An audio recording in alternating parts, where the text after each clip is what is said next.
After the accident, I was stuck paying all these medical bills.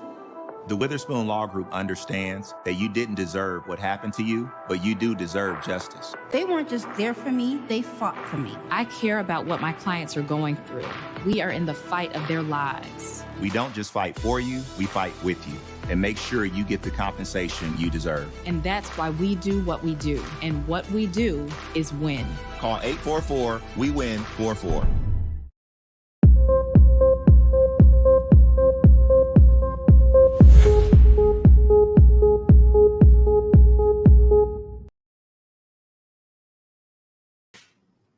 Welcome to this week's Winning Wednesday. I am so excited today. It is our first Wednesday of me seeing you since the new year, or you seeing me since the new year. So I hope you all are starting off with a bang. I hope you are knocking your goals down. But today we are talking transformation and the journey to. I have a very special guest today by the way of Virginia, Richmond, Virginia. His name is James Braxton. Now, James is no stranger to transformation. Born and raised in Newport News, was told by a childhood teacher that he will be seen sleeping on a park bench, and she couldn't wait to see it. Now, I wonder where that teacher is today, because I would love to see her. But through his resilience and faith, and after a long road and journey, James is here today, teaching, coaching, mentoring others. So please join me as I welcome to the show, and he's going to tell you a little bit more about himself and his journey, Mr. James Braxton II.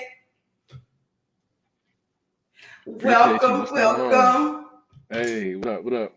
So excited to see you today. Now, before we get into this conversation about transformation, I want to share with everybody so they can get this visual, because I've heard your story, I've read your story, seen some of your great works, but I want our audience to really understand who they're talking to. And although you speak with a PhD vernacular, and you hold yourself up as a stellar man, we know that it took you some hard work to get there. So let's look at your, I don't want to say before and after because you're still evolving, but let's look at your transformation. Whew, look at that. Now, we can say that guy on the top was headed somewhere. We don't know where, right? But he was headed somewhere. But look at you now. We just see the difference in that. So let's talk about how you went from what looks to be like a mug shot or a juvenile picture to this coach that's helping others get to where they need to be. Sure. I appreciate you, first of all, for the invite, Iris. And that was a mug shot. I was arrested in 2005 with 3 other young men for attempted robbery and some gun charges. And, I was in a situation where I didn't take school seriously. I was surrounded by trauma growing up. And, we'll get more into the particulars, but I wasn't prepared for life after high school. And so I put myself in a situation where when my back was against the wall, I did what I knew. And from my environment, what I knew was selling drugs and sticking people up. And ultimately that led me to, making a decision that led me to getting locked up. And it was a wake up call, and it was one of many, but, that was the one that I needed, and thank God I got through it, but it was an integral part. It was a critical part of my transformation for sure. Well, I'm glad you got through. We thank God for that. But we know without going through, you really can't tell people how to get through, right? Right. So it's just unfortunate, but fortunate that God uses some people in their lives as actual testimonies and put them through things so that they can help others through. Oh, so we have so much to dive into. So let's talk about I just don't know where to start, but let's talk about your route to transformation. Sure. And then so let's go back to when you were released from prison. What was it about being in prison or released from prison that gave you an eye opener, or what was your eye opener, or what started your transformation? For sure. Well, just to clarify, in respect to all the returning citizens, thank God I didn't have to make it to prison. I just made it to City Max in the city. So that's just jail. But I spent 3 or 4 months in there, and it started early on. We're talking about, the family structure broke down. My parents got divorced, you know what I'm saying, when I was 9 years old. That led to, me getting in trouble in school. We moved to a whole different area. I got kicked out of school, kicked out of my mom's house in eighth grade. Man, I'll tell you something wild. Like by the age of 13, I was already tired of strip clubs. You know what I mean? Like that's how we was living. Like that's how we was moving. You know what I mean? So that's why I don't go to them now. Like I'm already it's already played out. We was living real, like, so I just seen, I seen so much, and as a young person, you retain that information and you learn how to make choices and move that way. So, you know, again, I wasn't in high school. Um,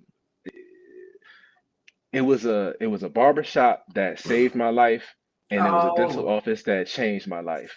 okay. And both of those routes led to transformation. So that's why I do the career coaching, because it's all roads lead back to poverty. And if we don't address that, then, and I found my purpose through that. So Okay. Yeah, I find good talk at the barbershop. I stop by the barbershops in the cities often because you always can find great conversation. And then anytime you need like an advocate in the community, somebody to really get the word across or somebody to connect, those are our barbers and beauticians. I just think that some of them are so, anointed not only with their hands, but how they're able to communicate, with the people that come in. So thank God for the barbershop and the dental office. We all need somewhere, a start or somebody to believe in or to give us that hope back.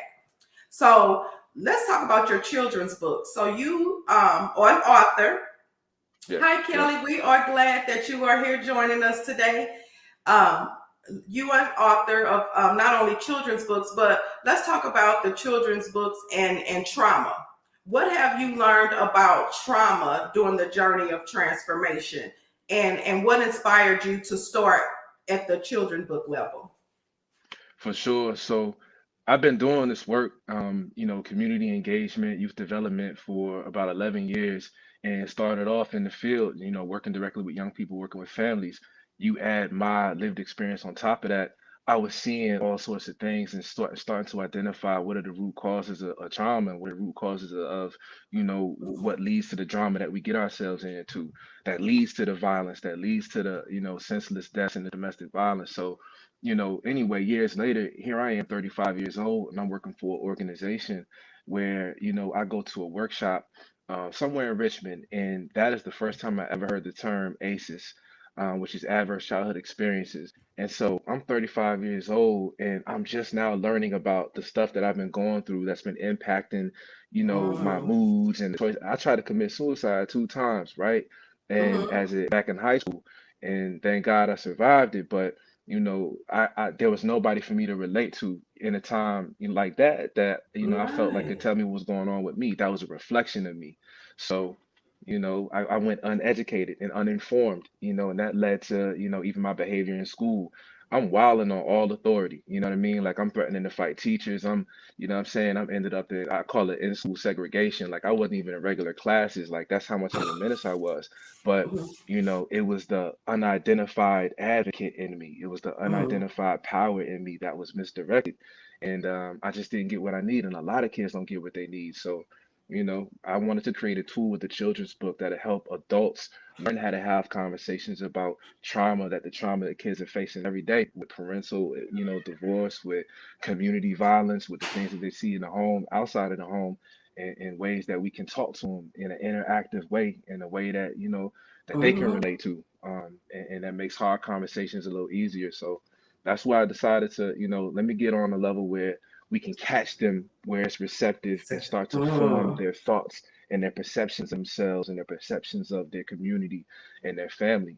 Catch them at that level. That's really where it starts. Because I worked at all levels of it. I dealt with adults, dealt with young people, teenagers, and then I've engaged middle schoolers and at the elementary level. And we got to catch them there with the intervention. So that's what I did. Mhm. Now, okay, so let's see. Can we bring up the cover of one of the books, the book covers, because the illustrations and everything, it just speaks to our community, and I like I don't want to call them characters, but I guess the characters in the book. The kids with the hoodies and at the basketball courts and things like that. So you call it Heroes of Trauma. So can you tell us about this particular book?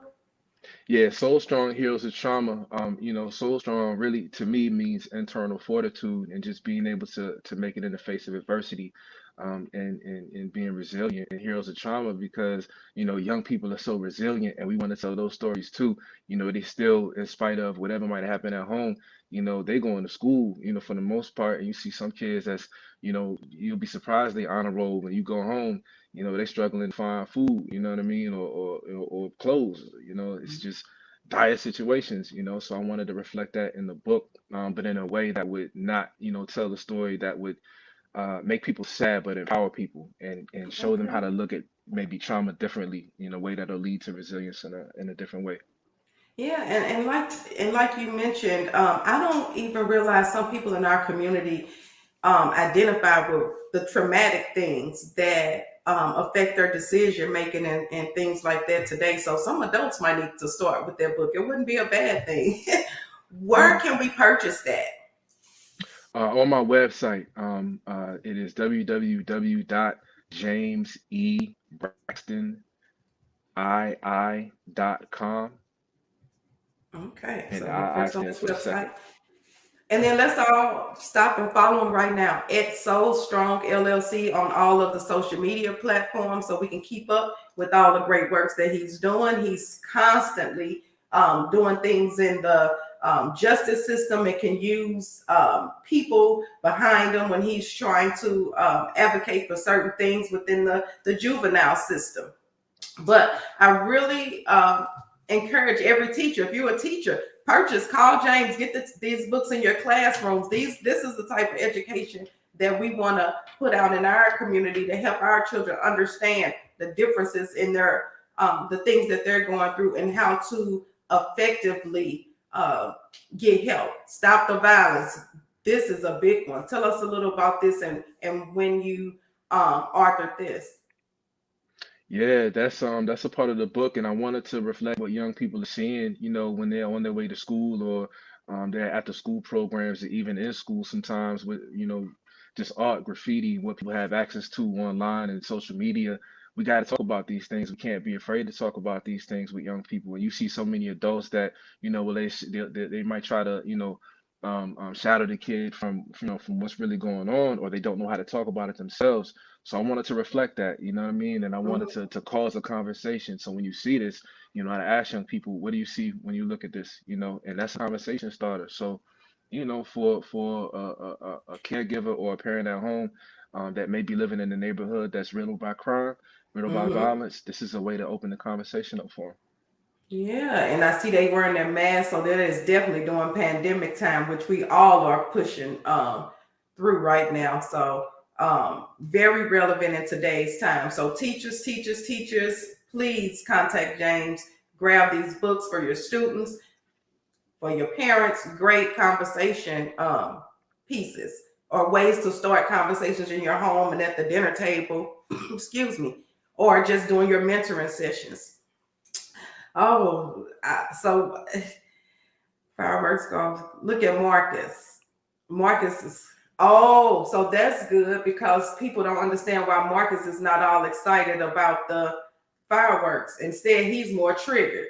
So that Exactly. helps, So books like this will help in classrooms where it's that to help other cultures understand, maybe too, right? So this is not just for our community. These books should be shared throughout.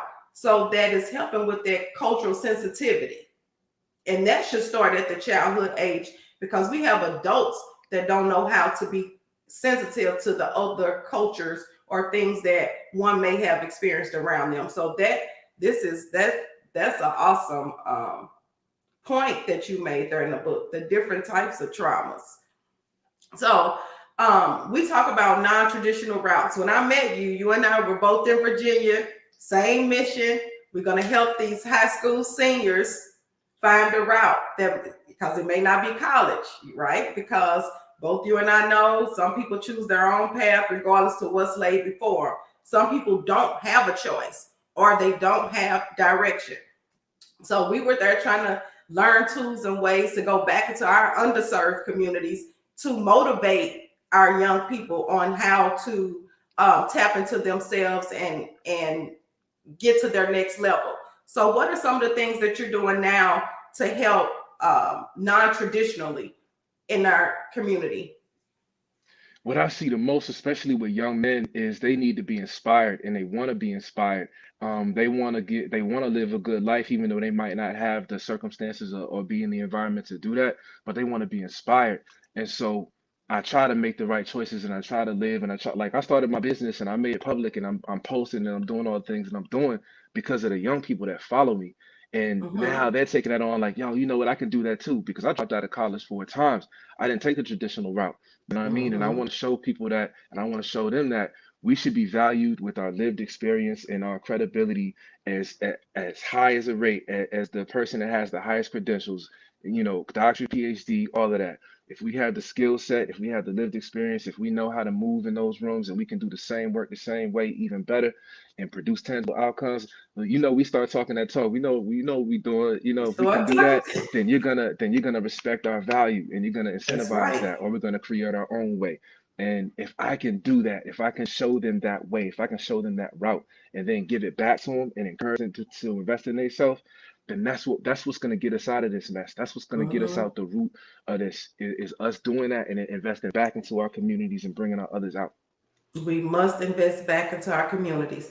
Now we have a few more minutes, so let's quickly talk about the journey through transformation, because we talk about it. You spoke of committing suicide, so that means you had a bout with depression, or so what are some of the tools you need on your transformation journey? You know what what? helps an adult? What type of, I guess, community do you need around you when you're trying to transform? Hey, I'm gonna leave it to one word: belief. And I'm talking directly to the to people right now. Like, you have to believe in yourself. It has to be an unwavering belief, because so many young people are surrounded by disbelief. It's disbelief sometimes, most times, by their family, the people that are supposed to believe in them and encourage them the most, their friends, the school system, the justice system. They're surrounded by disbelief. And so you have to, when you see something in yourself and when you really believe in it, you have to hold to that. If you're the only one that believes, and that's where it starts. Like, once you believe in what you do, then you learn the tools and how to do it and how to make it happen. But if you, the person closest to you, their disbelief can break all of that. And you know, my recommendation and my advice is to get away from all disbelief. Get away from all disbelief at whatever cost. And it may hurt because it's somebody that you came up with, somebody that you got love for. Y'all got certain ties. You got to weigh all of that because it's weighing you down. So, you know, to me, Wow. it's disbelief. Yeah, Belief. Now, one word, belief. So if you don't take one word with you this week, it's belief, and that's the belief in yourself. But how do a young man that don't have a father figure around, been told by teachers like you're not smart, you know, give it up, where would that belief come from? Where do I pull from? You know what? You always got to go back to the core of who you are. You know, I always think back to, you know, the things that interest me from when I was a little boy, the things I was always good at. You know what? I'm gonna tell you something about overthinking. Like, people tell me all the time, and I hear all the time that overthinking is a bad thing, right? And people will tell you all the time there's bad things about yourself that just are you. And for a long time, I fed into that, so I stopped thinking. And when I stopped thinking, I stopped manifesting my visions, right? And so I started looking at it differently, right? And so I share this about overthinking. You can overthink a situation one of two ways. You can overthink it into anxiety and depression, or you can overthink it into a solution, a sustainable solution. It's about intent, right? It's about your intention of thought. So what is your intentional thought about yourself? That's what it comes down to. You start to craft out what intentional thoughts you have about yourself. You start to talk about yourself differently. You start to think about yourself differently. You start to see yourself differently in spaces that you know you deserve to be in. And then you learn that language. Like, everything I learned, I taught myself. I learned from other people watching them, or I YouTube, the YouTube University. YouTube University. Yeah. I need to learn. I wanted to shoot a video for one of my projects. I ain't got time to wait for you to tell me you ain't got the time for 6 months. So I'm gonna learn how to do it. I'm gonna learn the equipment. I'm gonna watch YouTube. I'm gonna figure it out myself. I'm gonna make it happen. Unwavering belief. Unwavering belief. Wow. Okay, so tell us a little bit more about the products that you offer now with your coaching, to help get not just children but adults. You take adults and help them get to their goals and to set new goals. So tell us about your coaching program. Yeah, it's an online career coaching course called Nail Your Dream Career. It's short, it's to the point. It's like 6 videos, maybe 8 to 16 minutes long each, and they all cover skills that got me through on my journey. Like when I was going through a situation, when I was going, I was getting out of jail, Mhm, I had felonies on my record. I couldn't get a job. I had lost my mhm, apartment, I lost my car, mhm, I lost my job the day before I got locked up. I had nothing, you know what I mean? And so I had to build from scratch. I was able to take that and become a pediatric dental assistant. I became a residential property manager, a hotel manager. You see me doing the community outreach. And then I learned through those mhm, experiences, I can do anything, but can I teach it back? Right. And so mhm. there's a lot of unconventional ways I learned to get into those opportunities. And I wanted to put it into something that people could resonate with. It could get to whoever. And that's what I did. And I made it $38. So it's a simple investment. It ain't gonna break you, but it's gonna make you look at yourself and ask you, what is this worth? $38. And I think everybody watching is worth $38 to themselves. We give $38 to Starbucks in 1 week. So why not $38 to help you become a better you so that you can give that back to your community? So what's the name of it again? The coaching? Nail your dream career. And the link is Nail actually on your all my, dream yeah, career. nail your So we dream all want to career. nail our dream career job. Is it nail your dream career or nail your dream career job? Nail your dream career. Nail your dream career. Leslie Lloyd said Yeah. faith. So faith, belief, yes, those are our words for the week. Faith and belief. Well, we have had nail your dream career. There we go. Very interesting conversation so far, and I can go on and on. But I want to touch on one more subject before we leave, and that's mental health and counseling. Yeah. How has counseling, or what type of therapy did you go through that kind of, what do you use as far as therapy to assist you with staying focused and staying strong? Because when you have something down on the inside of you and you know it's good for the world, attacks come daily, Yeah. right? So we have to fight off those attacks, not only the things that come up adversity as when it comes to who's going to finance this and who's going to do that, but real devilish type attacks. So what type of methods do you use to combat, the attacks and the doubt that may arise in our minds sometimes when we're going through trying to finish projects? For sure. Make no mistake, we talking about spiritual warfare and the Mhm. exposure to trauma, just in the physical sense. Back when I was in private Christian school at the kindergarten stage, they told my mom I was possessed by the devil. And so, Okay. she pulled me out of that. Yeah, Yeah. when I met you. Yeah, that was wild. And then the teacher you talking about that told me I was gonna sleep on a park bench is actually a guy, a white man, his name is Steve. And so I haven't been able to find him Hey, yet. Steve. What's up, Steve? I ain't been able to find him yet, but when I do, I'm gonna We show him what's finding going you, on. Steve. Yeah, yeah, let him nail his dream career. But from there, right? Like, when I tried to commit suicide in high school, this is 11th grade. I'm a whole stepdad in 11th grade. I'm working 2 jobs in A 11th grade. stepdad? Listen, if we had an hour, we could really get into it. But think of the exposure, and I'm living in a trap house. Like it's wild at an early age, right? So the exposure just continues and it continues and it stacks on. But once I right took accountability for because I've always struggled with rage. I've always struggled with violence, right? Like passed down from my father, and then the community violence I was exposed to and I participated in, it's just always been a part of me. So how do you undo that?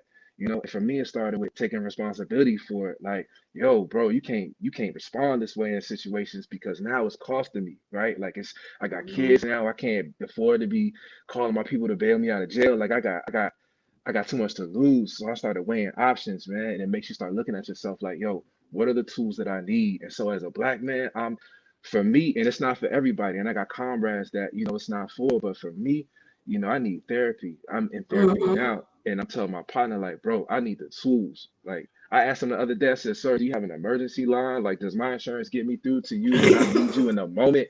You feel me? Exactly. Yeah. Okay, So so I push therapy. therapy for me for sure. That's good. Well, thank you so much for taking time out of your day, pushing through like a real G would, because I can tell in your eyes you're a little under the weather, but you have not let us down. You did not disappoint today. I mean, you gave us tons of information. Please follow him on Soul Strong LLC. If you're a teacher in the education industry, I encourage you to reach out, get those books for your classrooms, for your parents. James, anything you would like to say going out today? Nah, I appreciate you. Thank you so much for the invite. I hope I see and talk to y'all again. And remember, just unwavering belief. Thank you. Thank you, James Braxton. Thank you all for joining me today for Iris in the City. I hope that you definitely don't look like what you've been through, Mr. Braxton. Thank you for your work in the community. Oh, no, he don't. Appreciate that. And then I thought he was so much older when I met him. I mean, Word up. Like, I was the granny in the room, but everybody has such a wealth of information, but nobody believed I was the granny. I had to keep pulling up pictures of my daughter. This is my you was daughter. you was the party girl, yeah. I was not Irish in the city. I was keeping everybody in line. You know I was. You was Irish in the city, word up. Yeah, In Virginia.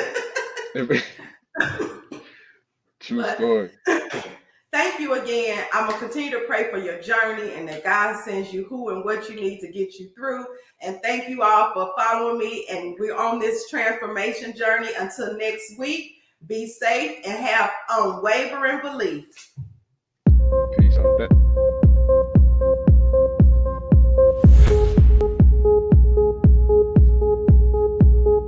After the accident, I was stuck paying all these medical bills.